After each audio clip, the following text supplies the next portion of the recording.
भूतिया कहानी। खामोशी का किला। घना अंधेरा था, चांद बादलों के पीछे छिपा हुआ था और आकाश में तारे की झिलमिलाहट भी जैसे कहीं गुम हो गई थी। हवाएं सूखी थी, लेकिन उनके झोंके में एक अजीब सी ठंडक थी जो हड्डियों तक उतरती महसूस होती थी। दूर पहाड़ी पर एक पुराना किला खड़ा था। टूटी हुई दीवारें, झुकी हुई मीनारें और काले पत्थरों पर जमी काई मानो सदियों से किसी का इंतजार कर रही हो। किले के चारों ओर फैला सन्नाटा इतना गहरा था कि अपनी सांसों की आवाज़ भी भारी लगती थी। जैसे जैसे रात गहरी होती गई वैसे वैसे किले के आसपास का माहौल बदलने लगा। सूखी घास पर चलने की आवाज़ें सुनाई देने लगी, जबकि वहाँ कोई था ही नहीं।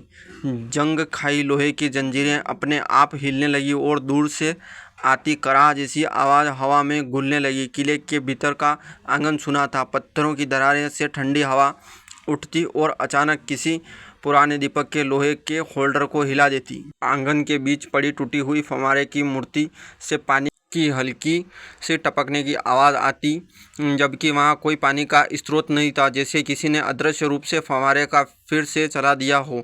सीढ़ियाँ थी जो ऊपर की ओर जाती, उन पर चलते हुए किसी अदृश्य कदमों की आहट आती और पुरानी धूल उड़ जाती। किले की बड़े दरवाजे कभी कभी बिना हवा के भी कराते हुए खुलते, फिर अचानक बंद हो जाते।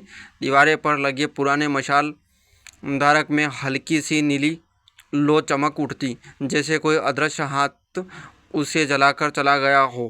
किले के भीतर कई कमरे थे। कुछ में सिर्फ मकड़ी के जाले और टूटी हुई खिड़कियां थी, लेकिन कुछ कमरों में से धीमी फुसफुसाहट सुनाई देती। कान लगाने पर लगता जैसे कोई बार बार वही शब्द दोहरा रहा हो, जिन्हें समझना नामुमकिन था। कभी कभी दरवाजे के पीछे से खटखट की आवाज़ आती और अचानक सब फिर से शांत हो जाता। एक लंबा गलियारा था। गलियारा की दीवालों पर धुंधले चित्र बने थे। धूल हटाने पर उनमें डरावने चेहरे दिखाई देते जो आंखों के सामने ही बदलते लगते। पहले मुस्कुराते चेहरे अचानक क्रूर और खून से लथपथ हो जाते। गलियारे के अंत में एक बड़ा सा हॉल था। हॉल के बीच में एक पुरानी लकड़ी की मेज और कुर्सियां थी। अचानक कुर्सी अपने आप खिसकती और मेज पर हल्की सी चोट पड़ती, जैसे कोई अदृश्य बैठक चल रही हो। किले के नीचे तहखाना था। वहाँ का दरवाज़ा खुलते ही ठंडी बदबूदार हवा का झोंका बाहर आता। नीचे जाते ही अंधेरा और गाढ़ा हो जाता। दीवारों पर लगी काई से पानी टपकता और ज़मीन पर अजीब सी आकृति बनाता। तहखाने में लोहे के पुराने बक्से रखे थे। उनमें से कभी कभी धातु टकराने जैसी आवाज़ आती। किसी को छूने पर वे अपने आप हिलने लगते। तहखाने के एक कोने में टूटी हुई मूर्तियां पड़ी थी। उनमें से एक मूर्ति की आंखों में हल्की लाल रोशनी चमक उठती। कभी कभी लगता कि मूर्ति धीरे धीरे सांस ले रही हैं। छत से चमगादड़ झूल रहे थे, लेकिन जैसे ही कोई हल्की आवाज़ होती वे चुपचाप वहीं टंगे रहते।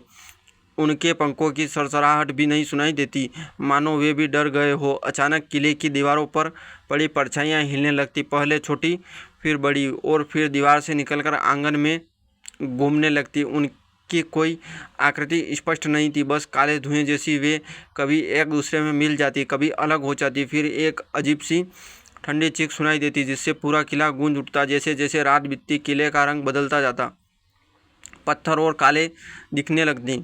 खिड़कियों से आती नीली रोशनी और गहरी हो जाती। अचानक बिना किसी कारण धूल के बवंडर उठने और गलियारे में घूमते।